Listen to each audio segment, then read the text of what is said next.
yung mga followers ko. Sasabihin na iba, uy, patay na ata si Doc, hindi pa naman patay si Doc. Oh, yung isa, gumaling na si Doc, nag-miracle na. Ay, mabuti kayo, alam nyo pa, nag-miracle. Alam nyo talaga, pag vlogger talaga ganyan eh. Katulad ngayon, lalabas to, mag-uunahan na yung mga vlogger. Gagawa na sila ng fake news para kumita lang konti. Yun lang po kasi talaga eh. Kaya hilong-hilo ang kababayan natin sa tunay at sa hindi tunay. Tayo rin nagpapahirap sa sarili natin. Doc Lisa? Yes, una sa lahat, nagpapasalamat po ako sa pagkarami-raming nagdadasal kay Doc. So siguro yun po yung dahilan bakit lumalakas si Doc dahil sa dasal nyo. Siyempre, pag kayo ang humiling sa Panginoon, papakinggan kayo. Salamat po. Actually, ayoko nga nagdadasal sila sa akin. To be honest, ayoko nagdadasal kayo sa akin. Gusto ko magdasal kayo sa sarili nyo. Magdasal kayo sa anak ninyo, sa kaaway ninyo, sa magulang ninyo, okay na ako. Isang tao lang naman ako, di ba? Pagdasal nyo na lang sarili nyo, pagdasal nyo yung kapitbahay nyo, okay na ako. Lately, condition, bali nasa Singapore tayo. Lagi ko naman sinasabi, kahit yung unang vlog, sinabi ko naman nasa Singapore tayo. Kasi nga, ang tagal nga nung test sa atin. So, nakakalimang linggo na kami dito. May good days, may bad days. Last 2 days, medyo bad days kasi ang isang side effect kasi nung chemo ay titigas ang dumi, parang bato. So, pag parang bato yung dumi mo, fecal impaction, dudugo, parang ang mga anak. 2 araw ako walang tulog, mahirap. Okay, tingnan natin ito mga questions. Okay, so yung mga questions, gumagaling na ba si Doc Willie? So hopefully, matapos namin yung cycles of chemo, ganun po ang tawag doon, cycles. So, more or less, sabi nila, mga 6 cycles every 3 weeks. So, that's around 18 weeks. So, nakakaisang buwan na po tayo. Almost, malapit na po. So, mga 3 more months to go. Gumagaling o hindi, walang nakakaalam. Kaya kung may napanood kayo, gumaling o hindi gumaling, walang nakakaalam.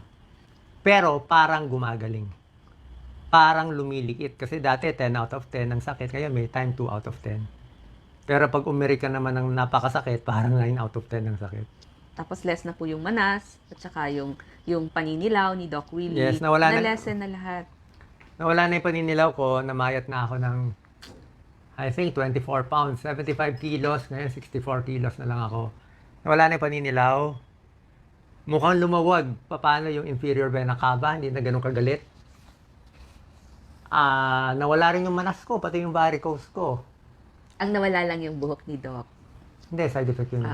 Sabi nga nung doktor ko, si Dr. Ang Peng Tiam, Singapore doctor, di bali na masira lahat, ulo, mata, tenga, basta patayin niya ang cancer na yan. Kailangan focus eh, siya yung kalaban eh. Siya yung kailangan tanggalin eh. Kaya kita nyo, nangingitim ang kamay ko. Nangingitim siya. Pati sa ulo nangingitim. Kasi yung chemotherapy, tinitira niya yung bad cells na mabilis gumalaw, pati rin yung good cells. Kaya sugat-sugat yung mga bibig ko. Mahirap mag-chemo. Kaya sabi ko nga, gagawin ko to positive para sa inyo. Nagpapalakas ako para sa inyo, hindi para sa akin. Okay na ako. Kaya yung mga nasa abroad, na umiiyak daw, nadidepress, okay lang po yun. Isang buhay lang ako, walang problema. Tayo, 110 million Filipinos, mas kayo inaalala ko. Sasabihin sa akin ng doktor ko, Doc Willie, parang don't think about too much things. Huwag mo isipin yung bayan, problema. Sabi ng doktor ko, your cancer is not play-play. Hindi to laro-laro Hindi to pwede lalaro-laro ka, mag-enroll ka, gagawa ka naman. Hindi to serious to, life and death to, kasi sarcoma siya eh. 16 centimeters. Ngayon, malalaman natin kung lumiit o hindi. Pero syempre, sa tingin ko, baka lumiit dahil sa prayers ninyo. At syempre, maganda rin talaga gamutan dito. Na guilty nga ako, na gustong-gusto ko talaga, ibabalik natin sa atin. So, depende ito sa Diyos. Kung bubuhayin pa ako ng Diyos, babalik tayo, ayusin ko talaga yung healthcare. Wala akong paki. Tandaan nyo, wala akong paki. Sasagasaan lahat ng sasagasaan para makuha yan. Total, patay na rin naman ako eh. Diba? Total, patay na rin ako. What do I lose? Kung magalit kayo, kung hindi nyo maintindihan ginagawa ko. Basta sure ako, naintindihan nyo man o hindi ginagawa ko, sure ako para sa inyo to. Minsan kasi, anak mo, tinutulungan mo na, binibigay mo lahat, ayaw pa rin. Isip niya, hindi para sa akin to, hindi mo alam, papakamatay na nga magulang mo para sa'yo. Ayaw mo pa rin. Ganyan ang gagawin ko. Kaya kung may nagbabash, okay lang yan. Natiis lang tayo dito. So, yun lang sa mga fake news na namatay na daw ako, o may sinasabi si Doc Lisa na umiiyak ka daw, puro fake yun. Para malaman ang tunay na news, dito lang tayo sa page ko, diba? Lalo ng mga seniors. Hanapin nyo, Doc Willie Ong, may blue check, tapos may 17 million. Yung mga iba, basta may title ng mga showbiz, chika, entertainment, medyo duda tayo. tingnan nyo na lang yung mga credible GMA, ABS, kahit mga anything. Basta yung mga news outlet, mas tunay. Kasi niloloko lang tayo. Kiniklickbait lang kayo, ginugulo ng ulo nyo eh. Tsaka nakita nyo naman ang content ko, ang konti-konti lang. Ako, mag-live ako, 2-3 lang eh. Pero ang dami. Diba? Sabi ko naman, pwede nyo gawin. Kaya lang, niloloko lang yung tao. Kawawa naman eh. Iniikot yung emotion. So, yun po ang plano natin. Yes.